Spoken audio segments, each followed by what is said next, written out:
a ballot that was rejected first. Live mula sa GMA Network Center, ito ang 24 Oras. Magandang gabi po, Luzon, Visayas at Mindanao. 3 ang nasawi, habang 7 ang sugatan sa pag-araro ng 18-wheeler sa Batasan San Mateo Road sa Quezon City. Nahulikam ang malagim na aksidente na nag-ugat ng magka-problema umano ang preno ng truck. Sinuspindi na ng Land Transportation Office ang lisensya ng driver. At nakatutok si James Agustin. Palusong ang mga sasakyan sa bahaging ito ng Batasan San Mateo Road sa Quezon City pasado alas 11:30 kagabi. Bigla na lang sumulpot ang isang trailer truck na mabilis ang takbo. Ilang saglit pa tumagilid ang container van nito at tumilapon. Inabot ng truck ang isang kotse na nasa unahan nito. Inararo rin ng truck ang isang AUV at 3 motorsiklo.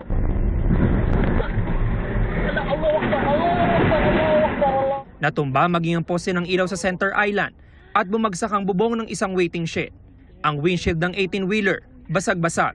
Sa lakas po ng pagkakabanggay, kumalas itong container van na ito mula dun sa truck at nagdire-diretso yung tractor head dito sa waiting shed, binanggang ilang pang mga sasakyan hanggang sa huminto na yung truck sa bahaging iyon ng kalsada. Dead on the spot ang 38 anyos sa lalaki na naghihintay ng masasakyan sa waiting shed. Ang isa pang nasawi sa di kalayuan, hindi pa tukoy ang pagkakakilanlan. Isinugod naman sa ospital ang 49 anyos sa lalaki nakaangkas sa motorsiklo pero idineklarang dead on arrival. Gasping na siya, unconscious. So mayroon siyang sugat sa likod ng ulo and namamaga na rin. So mayroon siyang ibang gasgas, avulsion sa kaliwang sigo. Kwento ng pamangkin ng biktima, nagkausap pa raw sila kahapon ng kanyang tiyuhin at nagsabi pa ito na pupunta sa San Mateo, Rizal. Masakit para sa akin mawalan ng tiyuhin kasi parehas lang naman kami bumubuhay sa lolo ko, sa pamangking namin.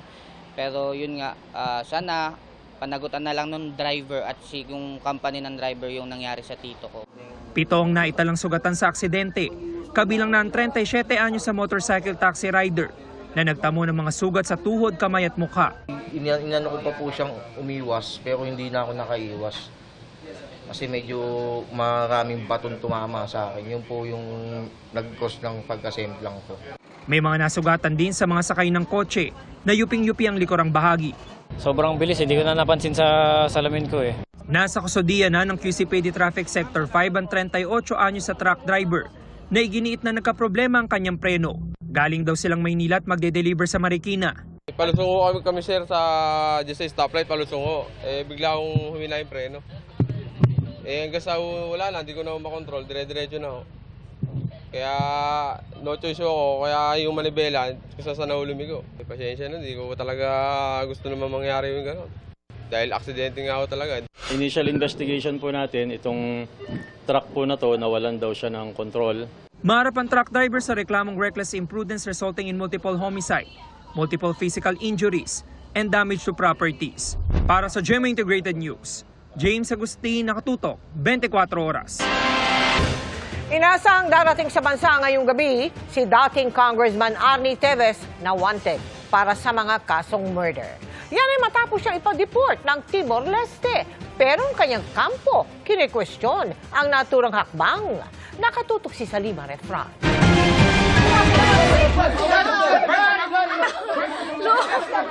Lord!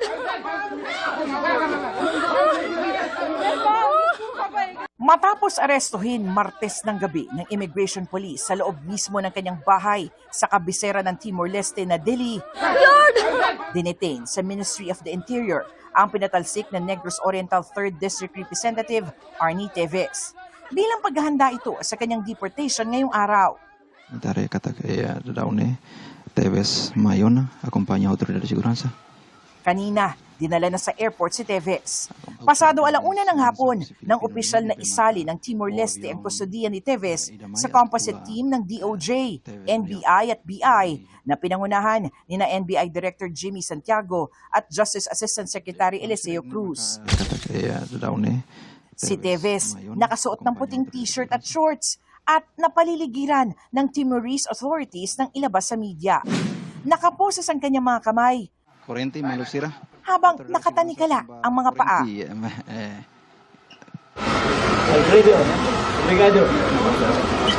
Dahil walang pasaporte, ang embahada na ang nag-issue ng travel document ni Teves. Mag-aalas 3 ng hapon, lumipad ang aircraft ng Philippine Air Force pabalik ng Pilipinas. Sa anunsyo ng Timor-Leste, pinatawan nila ng administrative deportation si Teves kasunod ng pananatili sa kanilang bansa nang walang visa o legal authorization at kanselado pang pasaporte. Ang pananatili raw ni Teves sa mahigit 2 taon doon ay nakakaapekto na sa bilateral relations ng Timor-Leste at ng Pilipinas at may implikasyon sa kanilang seguridad. Seryoso at di raw katanggap-tanggap ang presensya sa East Timor ni Teves na kinasuhan ng ilang mabibigat na krimen. Sa nakatakda raw na pag-anib ng Timor-Leste sa ASEAN, nararapat lang daw na makipagtulungan ito sa regional partners sa pagtaguyod ng hustisya. Iuwi natin siya para maharapin niya lahat ng mga paratang sa kanya na nauukol sa pagpatay kay Governor Ruel Degamo at sa 12 pang tao. He'll be brought to court para ma-arraign siya. Si Teves ang tinuturong mastermind sa pagpatay kay dating Negros Oriental Governor Ruel Degamo at 9 na iba pa noong 2023. May 3 pang kaso ng murder si Teves para sa 3 magkakahiwalay na pagpatay noong 2019. Kwene-question naman ng legal team ni Teves ang nangyaring deportation, ngayong may nakabinbin pa silang petition for habeas corpus sa korte. Nag-issue po ng order ang Tribunal de Recursos ng Timor-Leste na sinasabing within 48 hours ay iharap sa hukuman si Congressman Teves upang magpaliwanag ang mga authorities ng Timor-Leste, mga executive authorities, kung bakit siya ay inaresto. Ngunit ito ay magiging moot and academic. Ngayon pong siya ay ilalabas na ng Timor-Leste at ibabalik na po sa Pilipinas. There's no granting. There's no granting. Fake news yun. Tiniyak naman ni Remulla na magiging patas ang proseso ng hustisya para kay Teves. Para sa GMA Integrated News, Sanima Rafra, nakatutok, 24 oras. Sinalakay ang isang condominium unit na umunoy pugad ng online kalaswaan sa Mandaluyong City. Arestado ang lalaking bugaw at nasagip ang mga minor de edad na biktima. Narito ang aking eksklusibong pagtutok. Pagkagat ng dilim kahapon, sinimula na ng mga pulis ang pagsalakay. Ang target, nasa 11th floor ng condominium building na ito sa Mandaluyong. Pagpasok sa condo unit, 6 opisina ang tumambad. Ang sinasabing boss, ang nakakulay orange na lalaking ito na agad hinold ng mga pulis.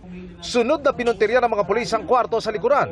Dito nila inabutan ang mga minor de edad na umunoy binubugaw online ng suspect. Ang mga batang ito ay napapabilang sa mga mahihirap o kaya itong mga batang ito ay hindi nag-aaral na nasa galaan na kanya munang inaalagaan para makuha ang loob. Hanggang sa pag nakuha ang loob, papapasukin niya sa isang kwarto.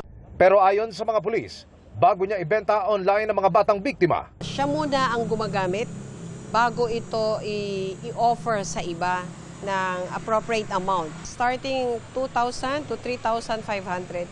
Depende po sa dami ng batang ino-offer niya at edad. Pakilala raw ng suspect sa condo management. Negosyante siya at may lehitimong trabaho. Nasa pangangalaga na ngayon ng Women and Children Protection Center ng PNP ang mga nailigtas na mga minor de edad. Talagang kailangan namin ng tulong na maging aware yung mga bata na hindi kami nariyan para sila ay mapasama. Nandito ho kami para magkatulungan at sila ay maalis sa pang-abuso. Nakausap din namin ang mga social worker na umaalalay at umaasikaso sa mga pangunahing pangailangan ng mga bata. First po is yung ma-provide po yung safety ng mga bata and of course to provide the temporary shelter po sa mga bata while ongoing po yung case. Isa po is mapoprovide yung mga psychosocial needs po ng mga bata kasi probably may mga result trauma po ito na kailangan pong i-address. Tumanggi ang suspect na magbigay ng kanyang panig. Para sa GMA Integrated News, Emil Sumangil, nakatutok, 24 oras.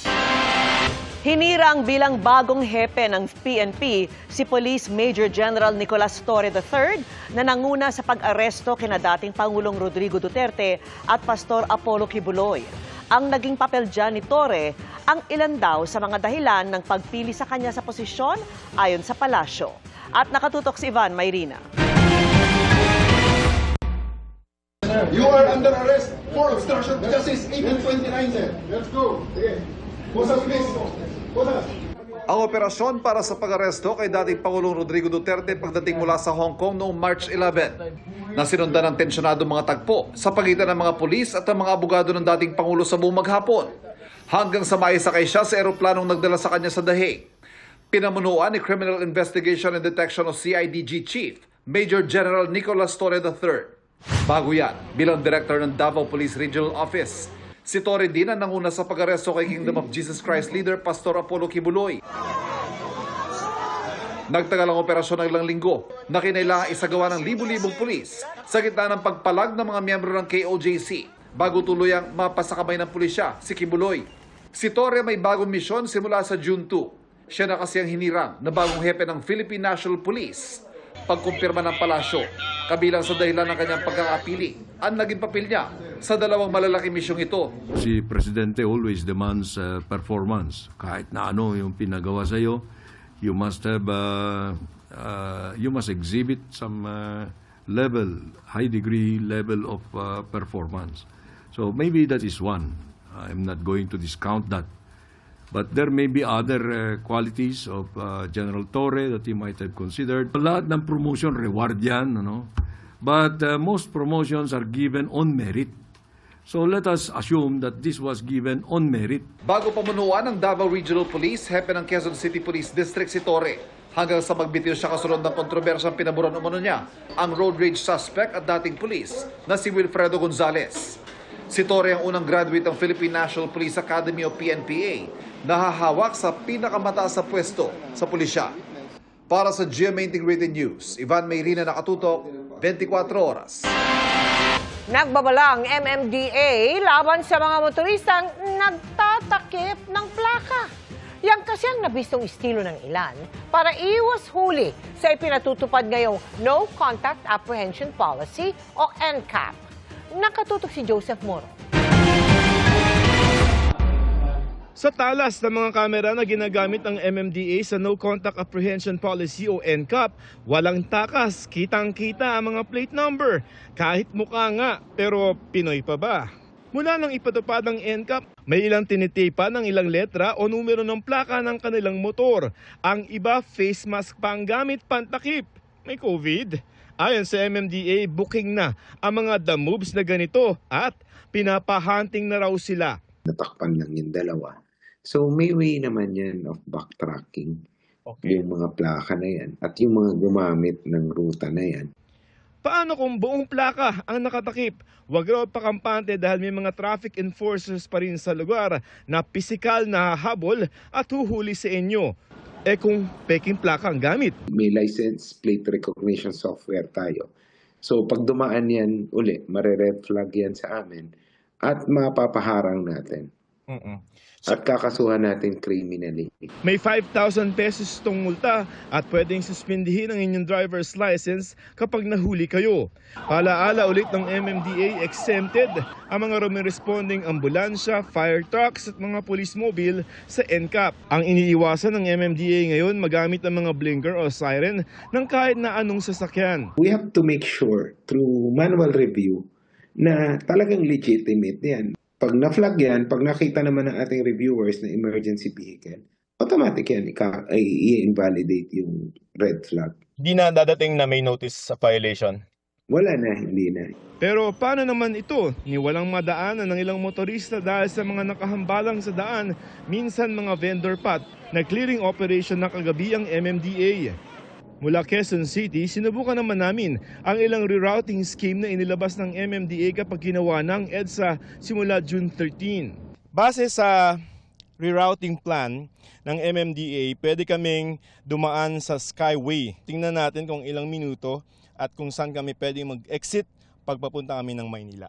Pero sa Quezon Avenue, sa Quezon City, papasok sa Skyway Stage 3, tukod na ang mga sasakyan. Mabuti na lamang at sa taas, maluwag pa. Wala pang 6 na minuto na sa may nagtahan exit na kami.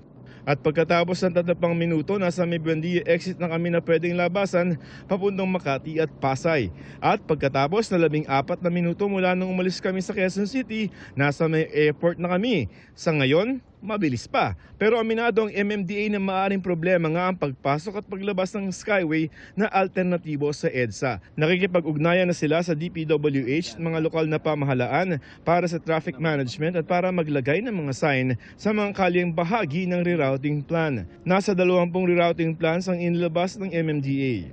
Para sa GMA Integrated News, Joseph Morong, nakatutok 24 oras.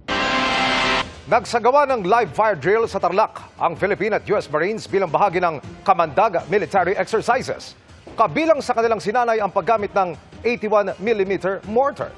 Mula po sa Kapas, Tarlac, nakatutok live si Chino Gaston. Chino! Emil, yumanig ang lupa at dumagungdong ang pagsabog ng artillery fire mula sa isinagawang military exercises sa pagitan ng US at Philippine Marines dito sa Crow Valley sa Kapas, Tarlac. Sa dating bombing range ng mga Amerikano sa Crow Valley sa Tarlac, nagsanay sa pagpapaputok ng 81mm mortar ang Philippine at US Marines. Ang target, ang kulay asul na ito sa gitna ng daanan ng lahar mo lamang pinatubo. Sunod-sunod ang pagbagsak ng mga shell ng mortar at makapal na usok ang nakita kung saan ito tumama. Sa paligid ng exercise site, nakapwesto bilang security ang mga machine gun Amerikano at Pilipinong Marines. Natawag ng pansin ng mga pagsabog ang mga katutubong ETA at ilang residente.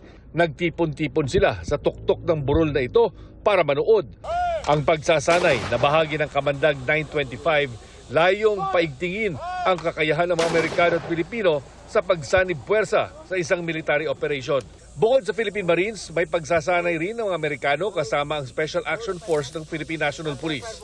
Sa darating na linggo, may iba pang live fire exercises na gagawin sa Kamandag 925 gaya ng maritime strike, amphibious assault at posibleng paggamit ng Nemesis missile system sa North Luzon o Palawan.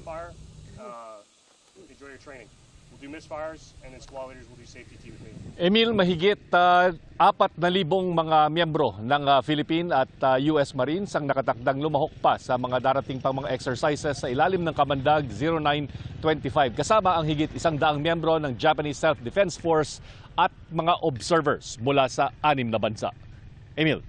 Maraming salamat, Chino Gaston. Nauwi sa trahedya ang pagre-renovate sa lumang water refilling station sa Pasay City. Patay ang 2 trabahador matapos matabunan ng gumuhong estruktura. Nakatutok si Jomera Presto, exclusive. Tulong-tulong ang mga rescue team sa pagbungkal ng semento sa loob ng isang lumang water refilling station sa Pasay City kahapon. Hinahanap nila ang ilang tao na natabunan ng semento matapos gumuho ang istruktura na isinasa ilalim sa renovation. Ayon sa pulisya, tumagal ng 2 oras ang search and rescue operations sa 5 biktima na agad isinugod sa ospital. 2 sa kanila ang namatay. Kabilang ang isang senior citizen na foreman at isang construction worker. Sugatan ng 3 pang trabahador. Ayon sa tinderang si Rosalinda, mahigit 1 taon nang hindi nag-ooperate ang water station at kailan lang ito sinimulang i-renovate. Sa gilid lang nito nakapwesto ang kanyang tindahan. Maswerte at hindi raw sila agad nagbukas noong mga oras na mangyari ang aksidente. Kung napaaga po kami, talagang dami kami na asawa ko. Kasi po diyan kami sa bintana, malakas yung impact nung mga bubog kasi umabot pa po dito eh. Lumalabas sa investigasyon na hindi matibay ang naging pundasyon kaya gumuho ang kisame at nabagsakan ng mga biktima. Ayon sa pulisya, illegal ang ginagawang renovation sa water refilling station. Wala pong metal scaffolding, no? Tinukuran lang ng mga kahoy. Initial investigation po, no building permit po talaga yung ginagawang struktura. Kaya po, doon pa lang po mayroon na po silang violation. Hindi rin umano sumunod ang may-ari sa health and safety standards dahil walang mga proper safety gear o kasuotan ang mga biktima. Dahil dito, posibleng maharap sa reklamong reckless imprudence resulting in homicide ang may-ari ng nire-renovate na istruktura. Sinusubukan pa namin makuha ang panig ng may-ari. Sundin natin yung mga safety protocols, no? Kumuha tayo ng kinakailangang building permit para po maiwasan natin yung mga ganitong sakuna. Para sa GMA Integrated News, Jomer Apresto, nakatutok 24 oras. Hinarang ang milyong-milyong pisong halaga ng asukal, pampatamis at sigarilyong ipupuslit daw sana sa bansa. Bukod sa malaking epekto nito sa kabuhayan ng mga magsasaka, posible pa umano itong makasama sa kalusugan dahil hindi tiyak ang kalidad. Nakatutok si Ian Cruz. Hinarang ng Bureau of Customs ang 2 container vans ng asukal at 2 container ng white sweet powder sa Port of Manila. Ang mga ito, wala umanong import permit mula sa Department of Agriculture. Ayon sa DA, tigi 1,000 bags ng asukal mula Thailand at sweetener mula Vietnam ang laman ng mga container van na kung makapuslit at maibenta raw sa mga pamilyan sa Metro Manila, tiyak na makakaapekto sa local sugar farmers. Nagkakalaga ang mga ito ng tinatayang 9 milyong piso. They are found to violate anti-agriculture sabotage as under Section 7A and E. Importing or bringing agricultural and fishing products to the Philippines without the required import clearance from regulatory agency. Mabuti rin daw at naharang dahil may bakterya o mano ang nasabat na pampatamis. Yung artificial sweetener na 2, this is quite alarming eh. May traces of bacteria na nakita.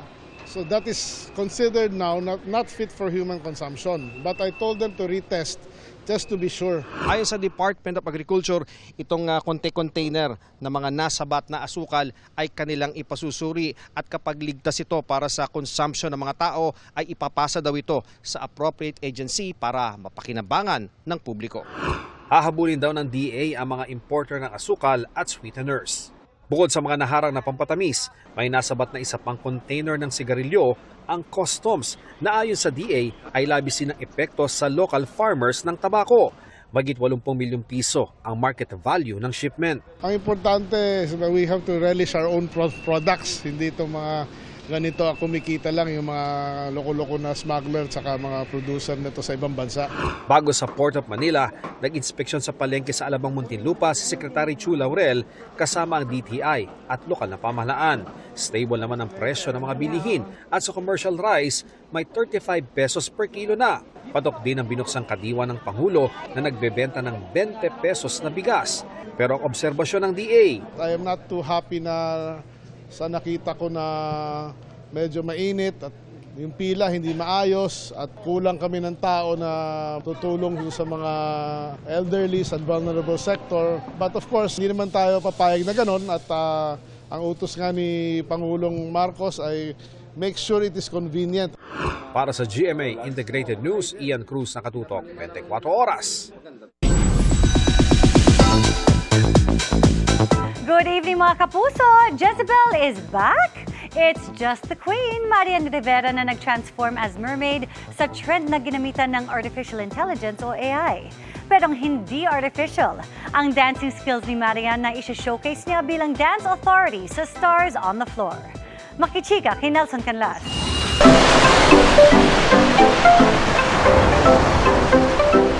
It's giving Jezebel! Ganyan ka-nostalgic ang pagkasa ni Marian Rivera sa nauuso ngayong mermaid filter na ginamitan ng artificial intelligence. Napa-throwback tuloy ang fans sa naging role ni Marian noon na si Jezebel. Di maikakaila ang beauty ni Marian na walang pagkakaiba kahit underwater.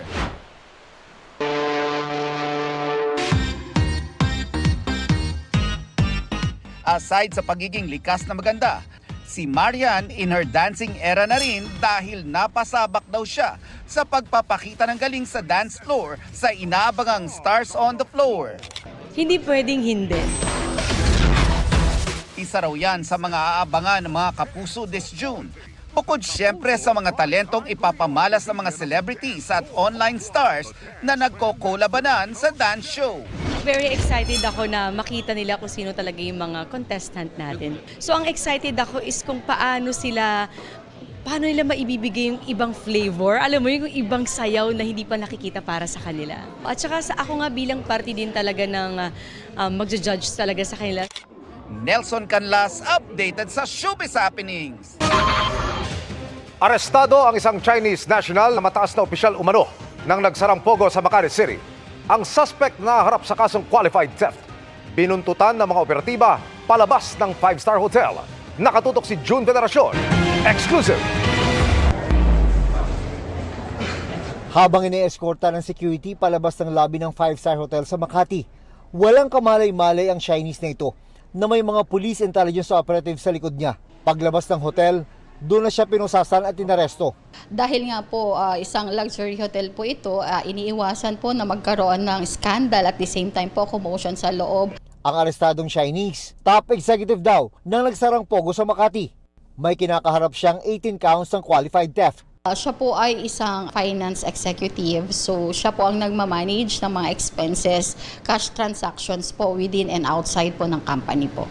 Batay sa impormasyon ng intelligence unit ng Makati Police, milyong pisong halaga ng cryptocurrency daw ang tinangay ng suspect. Sabi ng suspect, nagulat siya sa pag-aresto sa kanya dahil hindi niya raw alam na may kinakaharap siyang kaso. Would you like to address the very serious allegations against you? I think I need to talk to my lawyer and my company first because I'm not sure the situation yet. Para sa GMA Integrated News, June Veneracion, nakatutok 24 oras. Nagtalaga na ng bagong Solicitor General si Pangulong Bongbong Marcos matapos niyang tanggapin ang courtesy resignation ni Menardo Guevara na minsang naging kontrobersyal matapos tumangging maging kinatawan ng gobyerno laban sa mga Duterte. Nakatutok si Ivan Mayrina. Nanumpa ngayong araw si UP College of Law Dean at dating Chief Executive Officer ng Pag-ibig Fund, Darlene Berberabe, bilang bagong Solicitor General. Siya na ang hahalili kay Menardo Guevara na tinanggap ng Pangulo ang courtesy resignation. Bilang abogado ng Estado, ang Solicitor General ang inaasahang kakatawan sa gobyerno sa mga kasong kinakaharap nito.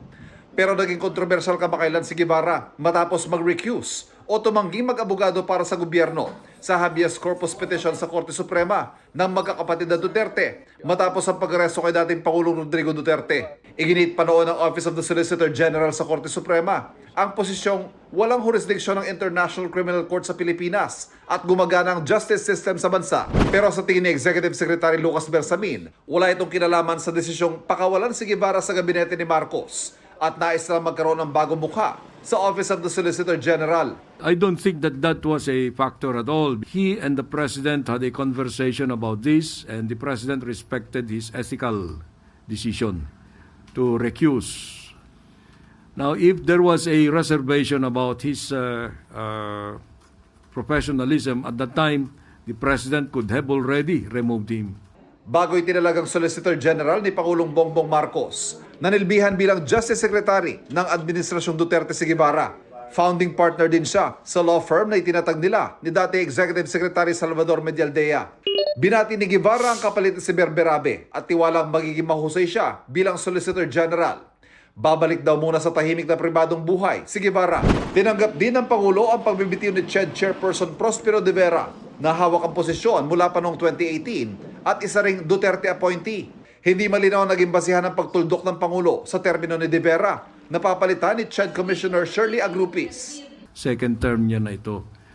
Maybe the President wanted to give a fresh start to the CHED, or maybe there were other reasons.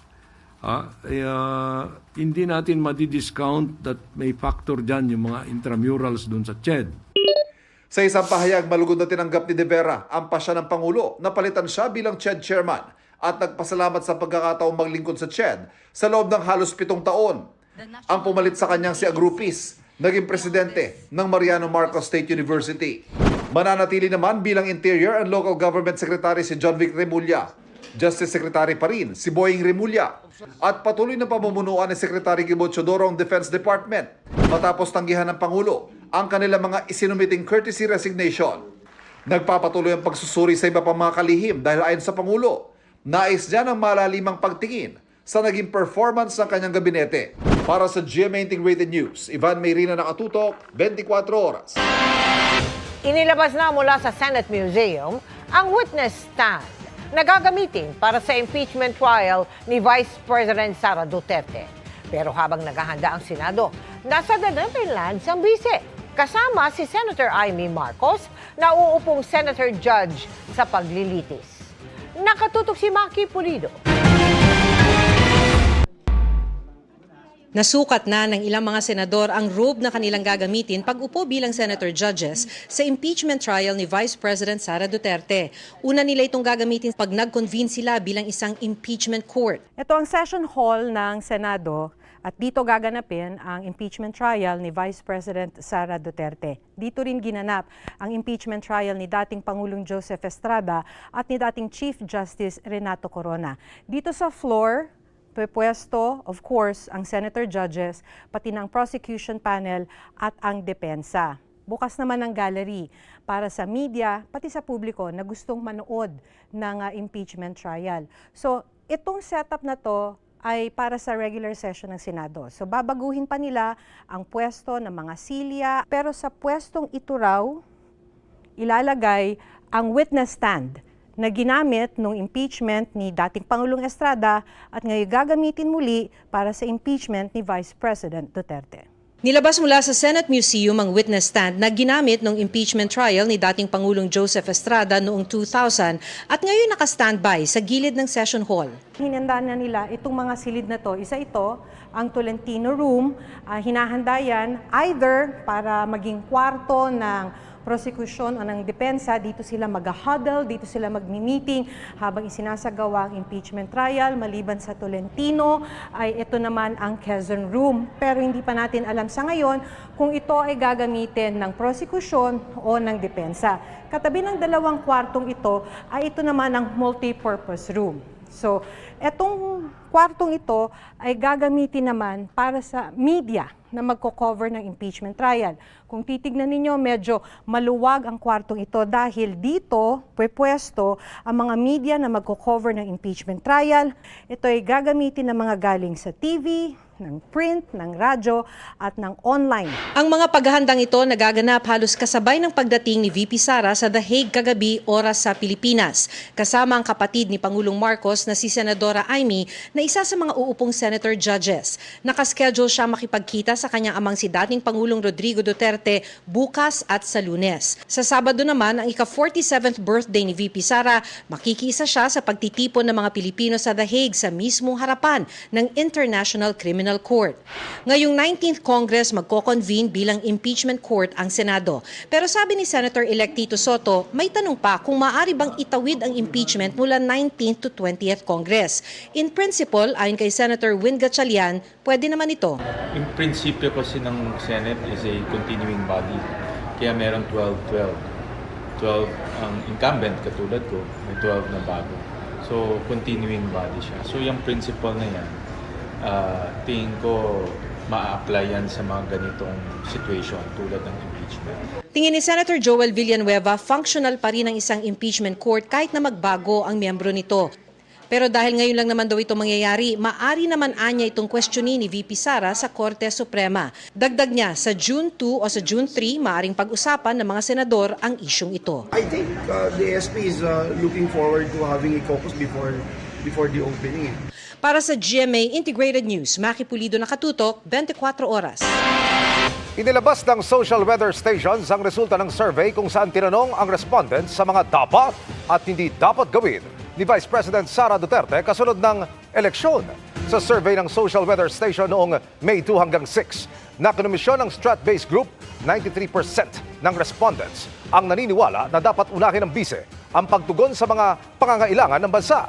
88% ang nagsabi na dapat harapin ni Duterte ang kaso ng impeachment, sagutin ang mga paratang ng korupsyon at linisin ang kanyang pangalan. 86% ang nagsabing sana pagtuunan ni Duterte ang pagpapatupad ng kanyang mga plataforma at pulisiya. 81% ang nagsabing dapat ipagpatuloy ang pagtupad sa tungkulin bilang vice-presidente at iwasan ang pamumulitika. 74% ang naniniwalang dapat tumigil muna si Duterte sa pagbatiko sa gobyerno at mga proyekto nito. Ang survey, nilawukan ng 1,800 registered voters sa pamamagitan ng face-to-face interviews at mayroong plus-minus 2.31% error margin. Inihinga namin ng reaksyon si Vice President Duterte tungkol sa resulta ng survey. Timbog ang riding in tandem ng mga suspect matapos umanong mang-hold up at mamaril ng Indian National.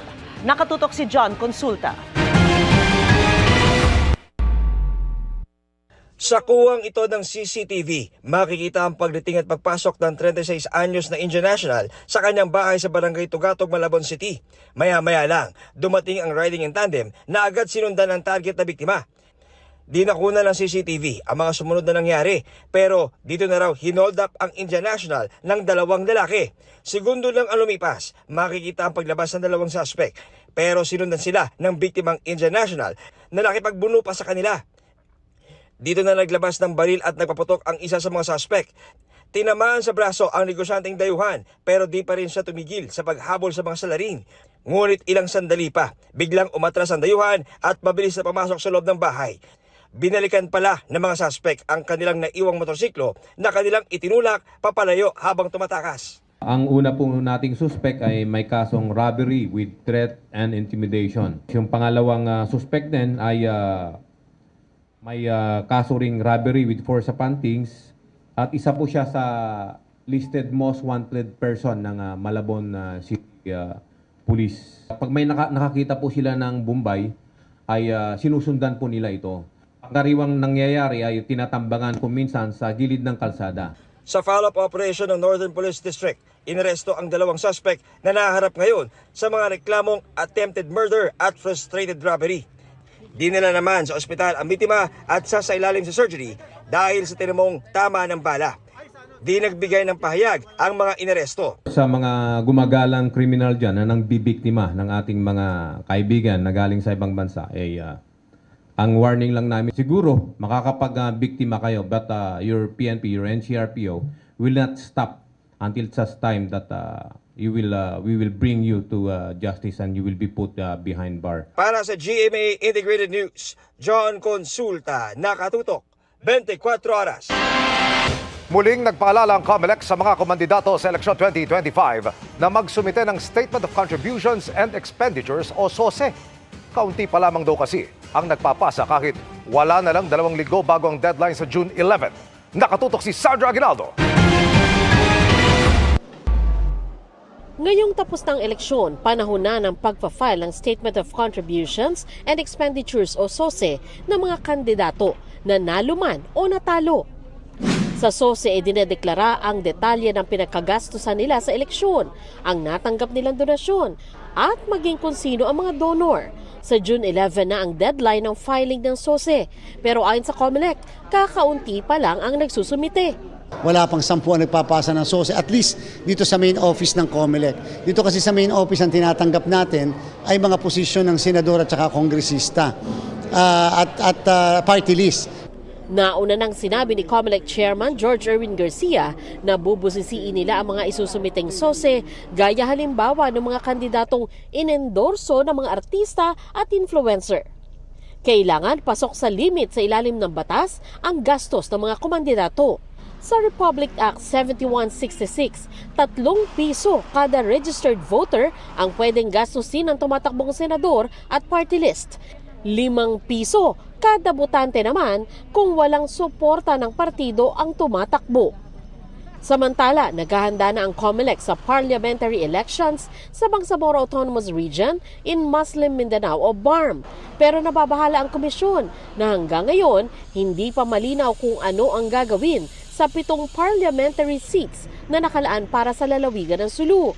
Matatandaang sa desisyon ng Korte Suprema, hindi isinama ang Sulu sa BARM na dapat ay may 7 upuan sa BARM Parliament. Para maabot ang kabuuang 80 seats, kailangan magpasa ng batas ang Bangsamoro Transition Authority para maipamahagi sa mga kasamang lalawigan ang 7 upuang ito. As far as the COMELEC is concerned, doon na lang po muna kami maghahanda sa 73. Kasi kung i-delay namin yung aming mga preparasyon dahil lang doon sa paghihintay sa 80 seats para po madagdag yung 7, baka po kasi makulangin kami sa panahon. Kaugnay naman sa barangayan SK elections sa Disyembre, nanawagan ng COMELEC sa administrasyon na bigyan din ng dagdag na 2,000 pesos ang mga gurong magsisilbi, gaya ng natanggap ng mga guro sa nagdaang eleksyon. Hiningan pa namin na reaksyon dito ang Malacanang.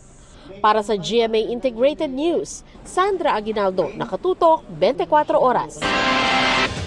Iniurong ng Senado ang presentation ng Articles of Impeachment laban kay Vice President Sara Duterte. Imbes sa June 2 o sa Lunes, gagawin na ito sa June 11.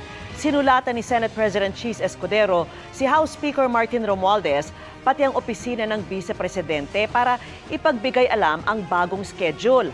Ayon kay Escudero, yan daw ay para bigyang daan ang pagtalakay sa priority legislative measures bago mag-adjourn ang 19th Congress sa June 14. May 12 panukala raw na dapat ipasa ang Kongreso bago matapos ang 19th Congress at kailangan ding aksyonan ng Senado ang mahigit 200 mga presidential appointment kabilang ang 3 cabinet secretary. Mga kapuso, hindi lang isa kundi 2 ginto ang nakamit ng isang student athlete mula po sa Iloilo. Sa palarong pambansa, kahit tumakbo siya na walang suot na sapatos. Ang panalo, inaalay niya raw sa kanyang magulang na nagsanay sa kanya noong tumakbo ng nakapaa. Nakatutok si Kim Salinas ng GMA Regional TV. Agaw atensyon ng 11 anyos na atleta mula sa Concepcion, Iloilo noong May 27 sa Palarong Pambansa 2025 sa Ilocos Norte. Nakuha kasi ni Trixia Ann Arellano ang gold medal kahit na tumakbo sa 200-meter run elementary girls nang nakapaalang. Na-break pa niya ang record nang matapos ang race time sa 26.40 seconds. Mas mabilis kumpara sa dating record na 26.7 seconds na naitala noon pang 2008. Ayon kay Arellano, nagkaroon siya ng injury sa paa noong Heat 1 ng kompetisyon. Kaya, nagdesisyon siyang magpaa na lang ito sa finals. Hindi naman po. Mas masakit po kung nakasapatos. Tumatakbo po ako dito sa nakapaa lang sa may dagat. Kwento ng bata, maliit pa lang umano siya. Sinanay na ito ng kanyang inang isa ring dating atleta na tumakbong nakapaa. Ang kanyang medalya, iniaalay daw niya sa kanyang mga magulang. Yung gold po, yun po yung regalo. Sobrang saya ko po. Ay, buminig na ako, kinakaya ko. Nitong May 28, nakakuha ng isa pang gold medal si Trixia sa 100-meter run elementary girls. Mula sa GMA Regional TV at GMA Integrated News, ako si Kim Salinas, nakatutok 24 oras. Reliving as debutant ang eksena ni Sparkle star Ara San Agustin dahil sa engranding surprise birthday party ng kanyang fans at close friends.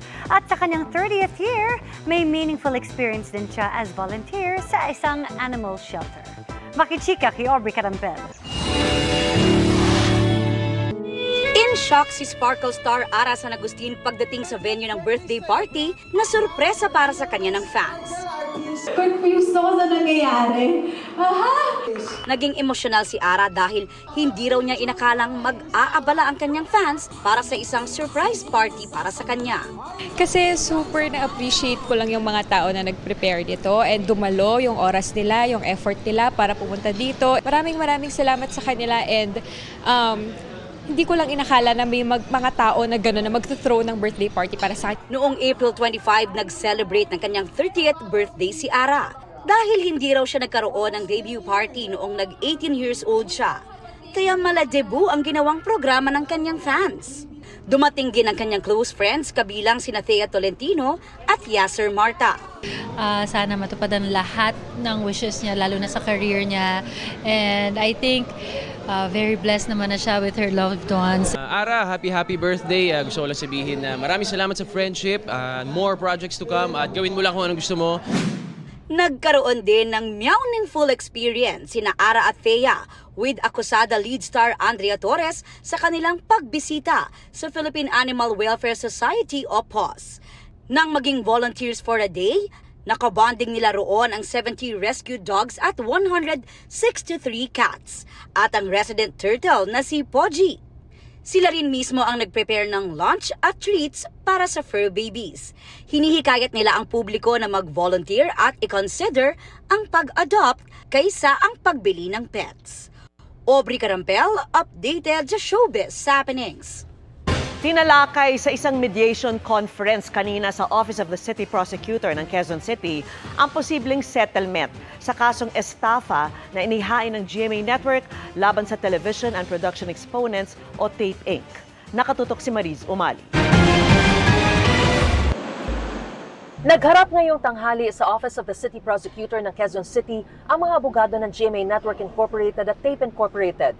Ipinatawag ang magkabilang kampo para pag-usapan ang posibilidad na settlement sa isinampa ng GMA na kasong kriminal na estafa laban sa Tape dahil sa hindi pag-remit sa network ng halos 38 million pesos na ad revenues na nakalaan na dapat sa GMA sa ilalim ng isang assignment agreement. We want to collect the amount that was misappropriated, the amount that should have been given to GMA but was not remitted by the officers of Tape. We have been waiting for the remittance of the ad revenues. Unfortunately, despite repeated demands, hindi nabigay sa atin yun. Hindi naman daw ikinakaila ng Tape Incorporated na may obligasyon pa sila sa GMA. I think Tape naman is not denying that there's a collectibles to them, to the corporation. Maybe the main contention only is whether it's civil or criminal. Wala pang napagkasunduan ngayon ang dalawang panig at sa halip ay tinakda ng Prosecutor's Office na magkita muli sila sa June 11 para malaman kung tatanggapin ng GMA Network Incorporated ang magiging alok ng Tape Incorporated. We have been saying din naman that management is open to listen and to see what offer they have, and if it's reasonable, we can decide on what to do about it. Under the rules, no, yung mediation kasi is also dependent on the complainant if they are willing, diba, or open for settlement. So in this particular case kasi maganda na nalaman natin on the part of GMA that they're open for settlement. Sakaling mabigo ang mediation sa June 11, tuloy na ang preliminary investigation ng kaso at sa korte na nila pag-uusapan ang merito ng kaso. Para sa GMA Integrated News, Mariz Umali, nakatutok, 24 oras. Mga kapuso, nagsimula ng umihip at makaapekto sa bansa ang southwesterly wind flow. Ito po yung panimulang ihip o ang unang bahagi ng southwest monsoon o habagat ayon po sa Pag-asa. Posible namang magpaulan ng localized thunderstorm sa iba pang panig ng bansa. Base sa datos ng Metro Weather, umaga bukas mataas na ang tsansa ng ulan sa western section ng Luzon. Pagsapit ng hapon, mas malawakan ang mga pagulan at may matitinding buhos sa halos buong Luzon. Maging handa po sa malaking banta ng baha o landslide. Posible rin ang mga kalat-kalat na pagulan sa Visayas at Mindanao. Sa Metro Manila, mataas din ang tsansa ng ulan lalo po sa hapon at gabi. Sa nakalipas na 5 taon sa pagitan ng huling linggo ng Mayo hanggang sa ikalawang linggo ng Hunyo, karaniwang idinedeklara ng Pag-asa ang onset o yung simula ng tagulan. Ayon sa Pag-asa, ang pagsisimula ng pag-iral ng southwesterly wind flow ang isa sa mga indikasyon na malapit nang magsimula ang tag-ulan. Pero kahit magtatag-ulan na, may mga lugar pa ring makakaranas ng init na nasa danger level pero mas kakaunti na kumpara po sa mga nakalipas na linggo.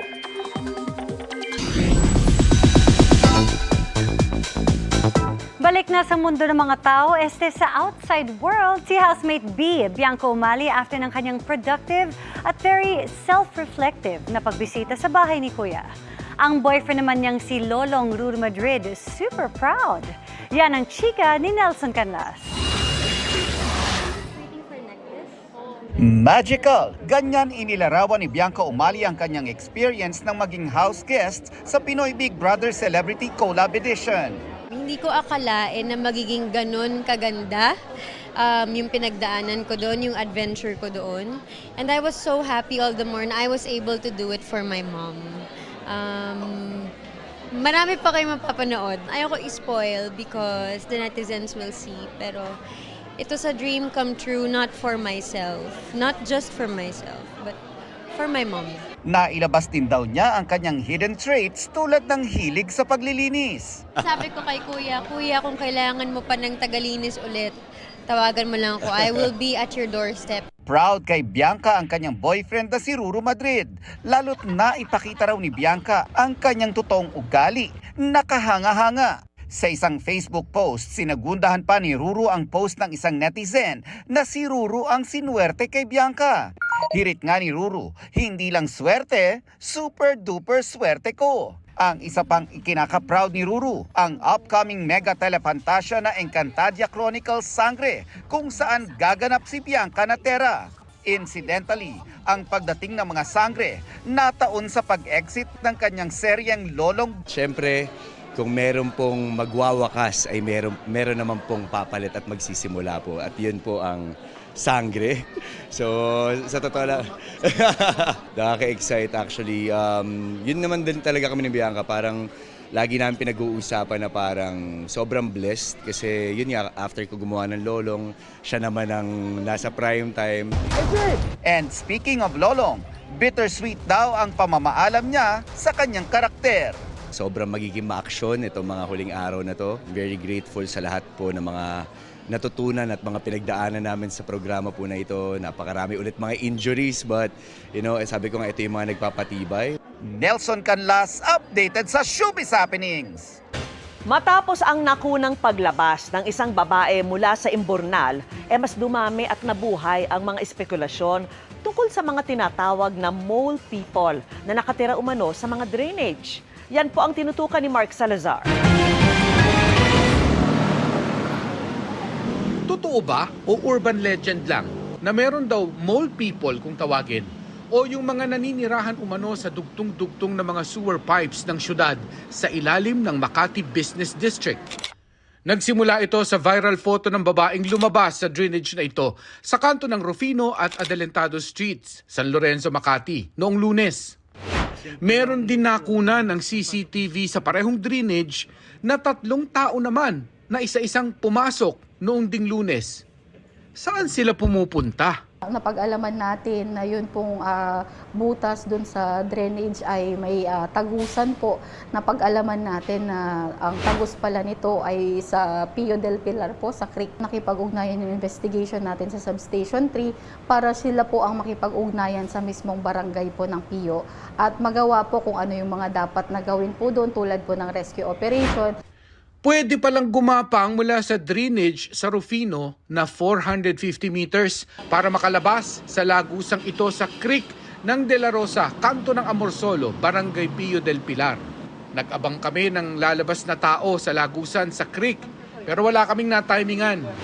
Pero nakuna ng photographer na si William ang ilang lalaki na lumalabas sa concrete culvert ng creek. Sabi raw ng mga lalaki sa kanya, pahingahan lang nila ang culvert at hanggang bungad lang naman sila.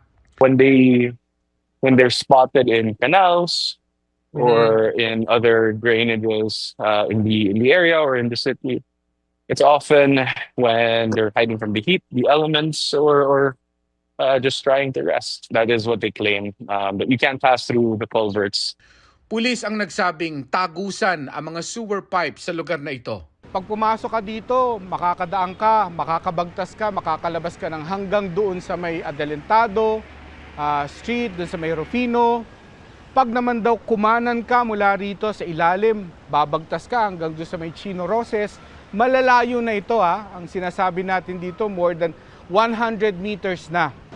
Binagtas ko ang linya ng sewer ng Amorsolo papuntang Chino Roses, kung saan may nakikita rin daw na lumalabas, pumapasok na tao sa mga drainage. Kasya dyan? Kasya, maliliit lang naman iskado. Dito kayo may nakukitang lumaba. Kanina lang. Galing na ayan, bigat. Ayan, kasya. Wow, paano? Paano ka lulusot dyan? Pinasok ko ang cellphone camera para silipin ang loob. Talagang makipot yung spasyo Hindi ko ma-imagine kung paanong kakasya ka doon. Kakasya siguro pwede, pero yung paano ka kikilos sa loob, yun yung hindi ko maintindihan kung paano gagawin ng kung sino mang nangangalakal na pumapasok daw dito sa mga drainage na ganito. Gaya ng drainage sa Rufino, bakbak din at pinaluwag ang entrada sa ilang mga drainage sa kahabaan ng Amorsolo. Ito, kasi dapat buo yung simento, dudulas ang tubig dyan, so binakbak ang kalahati para magkasya yung tao. Maraming spekulasyon kung anong ginagawa ng mga mangangalakal sa ilalim. Pero walang pruweba ang investigasyon ng pulis sa alinmang bintang. Mga gamit lamang po na simple tools ang nakuha doon tulad po ng plies, ng screwdriver, ng wrench. Wala naman po maliban doon sa mga iba pa mga damit po. Maaring yun po ay ginamit po nila para unti-unti pong palakihin yun at mapasukan po nila yung mismong drainage po. Wala naman po doon indikasyon o ebidensya po na merong bumabatak sa lugar na yon. Parang imposibleng tumira sa mga concrete culverts na ito sa loob Bakit? Kasi pag tag-ulan, nagpupunta kami dito, tumataas ang tubig dito sa mga creek na ito. Imposibleng tumira o kahit tumambay man lang pag tag-ulan. So malamang dahil tag-init, malapit sa tubig, kaya tumatambay yung iba mga kababayan natin, yung mga sinasabing mangangalakal sa mga lugar na ganito. Kung may illegal mang ginagawa sa ilalim ang mga mole people o nagpapahinga lang, ni-request na rin ng Makati PNP sa City Hall na gawa ng engineering intervention ang mga drainage at sewer para hindi napapasok ng tao. Para sa GMA Integrated News, Mark Salazar, nakatutok 24 oras. Natunton at nakilala na ng mga otoridad ang babaeng nakunang lumabas mula po sa imburnal sa gilid ng kalsada sa Bacares City. Ayon sa kanya, hindi siya nakatira roon, bagkus kinuha lamang daw niya ang nahulog niyang gamit. Nakatutok si Dano Tingkungko. Ako po yung... Siya si Carla, hindi niya tunay na pangalan. Siya ang nakuna ng litrato kamakailan na lumabas mula sa isang kanal sa Salcedo Village, Makati. Paliwanag ni Carla, kaya siya napunta sa loob ng drainage ay para kunin ang kanyang cutter na nahulog doon. Nagulat po ang dami ng tumingin sa akin dahil nga kinabahan ako. Pinilit ko lang po kasi kunin yung cutter blade ko po. Ngayong araw, nagmerienda siya kasama si DSWD Secretary Rex Gatchalian saka humarap sa media para linawin ang ilang bagay. Una, hindi siya nakatira sa kanal. Masyado raw maliit yon para magkasya siya. Pangalawa, bagamat dating homeless, may tinitirhan siya ngayon sa Makati rin. Bed spacer raw sila ng kinakasamang nagtatrabaho bilang barker. Si Carla, nangangalakal ng kable, plastik, bote at iba pa. Nagtatakbo raw noon si Carla pauwi dahil sa takot at gulat nang makita ang dami ng mga taong nakamasid sa kanya. Sa tulong din ng komunidad, natuntun siya ng DSWD at inalokan ng tulong. Bibigyan siya ng 80,000 pesos na halaga ng livelihood package para masimulan ang pangarap niyang sari-sari store. Ang kinakasama niya, tutulungang makabili ng welding machine para mas maging stable ang kita. Babalik din sa pag-aaral si Carla sa pamamagitan ng alternative learning system para ituloy ang pag-aaral na naudlot sa grade 2 at mapalapit siya sa dati niyang pangarap na maging nurse. Gusto ko po kasi makapagtapos ako ng pag-aaral. Saka mabago ko yung way ng buhay ko. Hindi man siya nakatira sa drainage, ikinwento ni Carla na may mga kilala siyang nakatira sa drainage malapit sa isang ospital sa Makati. Di ko nga po gusto kasi ito sa isang kali kasi nga na marami na ng tarantadong tao. Meron po kasi isang tropa namin na nababagsakan sa ulo ng bato. Trip lang po nila. Patuloy na nakikipag-ugnayan ng DSWD sa Makati Police at Barangay para matunton ng ibang mga sinasabing nakatira sa drainage. If may mga ganitong report, sisiguraduhin namin na ma-reach out rin namin yung mga iba pang individual na pumapasok dun sa drainage system na yon. Sana raw sa karanasan ni Carla, hindi mangimi ang ibang katulad niya na tumanggap din ng tulong. Kaming experience over the past 2 years na nare-reach out namin pero ayaw nila sumama sa amin sa iba't ibang rason. Para sa GMA Integrated News, Dano Tingkungko, nakatutok 24 oras. Kinilala sa Asia Pacific Broadcasting Plus Awards ang Panatak Contra Fake News Campaign na pinangunahan ng GMA Network. Nanalo sa kategoryang Best Multi-Platform Campaign ang Panatak Contra Fake News na inilunsad sa pangunguna ng GMA Integrated News. Katuwang ang halos 60 grupo mula sa pinakamalalaking media at academic institutions sa bansa. Kampanya ito para labanan ng maling impormasyon sa iba't ibang platform. Bahagi ng advokasya na ang mga komprehensibong special report, interactive multimedia content at iba pang content sa TV at digital platforms na abot ng kampanya ang mga manonood at netizens para tulungan silang hindi mabiktima ng fake news. Para kay Oliver Victor Amoroso, GMA Integrated News Senior Vice President and Head ng GMA Regional TV at Synergy, ang pagkilalang ito ay karangalan at panawagan para umaksyon. Sinasalamin din ito ang panata ng GMA Integrated News sa credible journalism. Kapapasok lamang po na balita na ibalik na sa Pilipinas si dating Congressman Arnie Teves matapos arestuhin sa Timor-Leste. Nakatutok live si Sandra Aguinaldo. Sandra. Sorry, kailangan ng Yes, tama ka nga, Emil. Nakarating na po sa Pilipinas si former Congressman Arnolfo Teves. At yan po mismo ay kinumpirma ni Pangulong Marcos. Narito po ang kanyang pahayag. The former Representative Arnie Teves, is now back in the Philippines.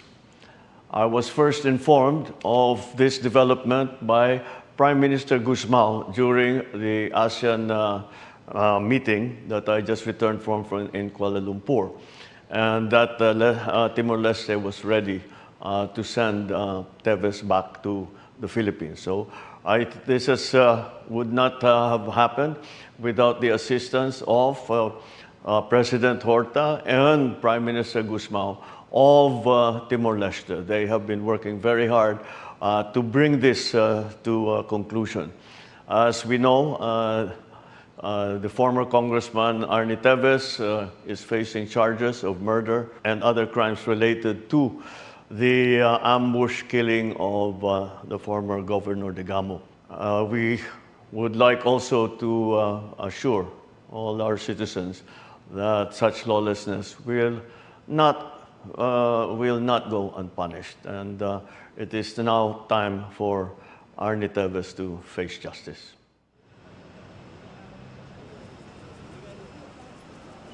Base po sa paunang impormasyon ay lumapag sa Davao ang eroplano na sinasakyan po ni Teves at siya po ay na-turn over na sa Philippine authorities. Naglabas din po ng mga larawan at video ang Malacanang na kuha sa loob po ng eroplano at makikita na maging doon sa eroplano siya po ay nakaposas at meron po siyang bulletproof.